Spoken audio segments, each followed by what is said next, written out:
All right, we are hurtling quickly to the closing table, which is where you want to be to finalize your transaction. And now, something that a lot of people don't think of when they get into the process of buying a home is closing costs.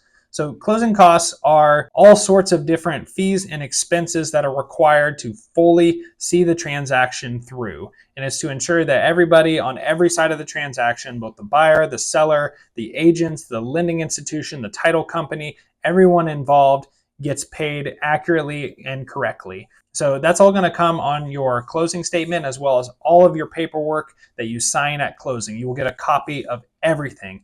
And anything that you don't understand, you can work with the title company and your real estate agent to ask questions as you go along and make sure you fully understand everything that's in there. So some of those closing fees are going to be the loan origination fee, any fees that are associated with your lender and the cost of getting your new financing together. There'll be your agent's fees. A lot of times these are covered in large part on the seller's end, so the seller will cover their agent's fees as well as usually at least a portion of the buyer's fees, but those are split. Make sure you understand when you're putting in your offer that you work with your agent to see what you might be responsible for their compensation. But on the buy side, a lot of the times, not every time, and it certainly depends on your location and locality, much of the time in Indiana, that will be covered at least in part by the seller. And there will be title fees as well. So the title company who's actually handling the closing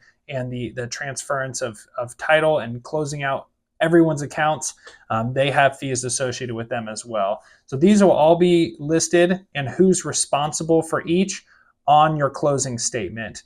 And the title company will walk through this with you, and your agent will as well, to be very 100% clear who's paying for what. Now, you may be asking, how much is it going to cost to close this house? Typically, they range from around 2 to 5%, and this can vary depending on all the different factors of the transaction. Some of this is going to be paid by the seller, things like the taxes, and your taxes are going to vary based on your locality and your state. Some states do taxes in arrears, some do not. There may be things that came up in your negotiations, like your inspection negotiations, that there may be credits at closing that were negotiated. And then on the buyer side, they're more responsible for the financing end of things, and also potentially compensating part of their agent as well. But you may have asked for, or your agent may have helped you negotiate in your offer, some closing cost assistance.